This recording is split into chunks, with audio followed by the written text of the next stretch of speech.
বিসমিল্লাহির রহমানির রহিম। সকলকে জানাই আন্তরিক শুভেচ্ছা ও অভিনন্দন। আজকে আপনাদেরকে বলতে চাচ্ছি লোহার উপকারিতা আর অপকারিতা। লোহার উপকারিতার ভিতরে আমার ব্রেনে শুধু আসে এটা এসএসের তুলনায় একটু দাম কম, আর তেমন উপকারিতা আমার ব্রেনে আসে না। আপনাদের যদি কারোর এরকম উপকারিতা সম্পর্কে ধারণা থাকে এই ভিডিওর কমেন্টে জানাবেন। আর অপকারিতা বলতে গেলে অনেক অপকারিতা রয়েছে, যেমন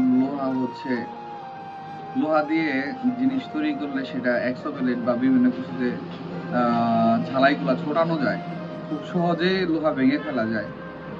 লোহা বিল্ডিং এর ওজন বাড়ায়, লোহাতে মরিচা আসে, ফলে গ্রিল থেকে ময়লাগুলো পরে বিছনা নষ্ট হয়ে যায়। তারপরে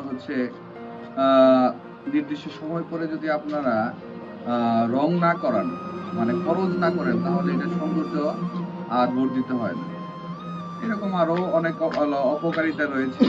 সত্যিকার অর্থেই আপনারা যারা বুদ্ধিমান বাড়ির মালিক, তাদেরকে অবগত করতে চাই, স্টেইনলেস স্টিল দিয়ে আপনাদের বাড়িকে সাজান। অপকারিতার থেকে উপকারিতা বেশি পাবেন, এটা আশা করি।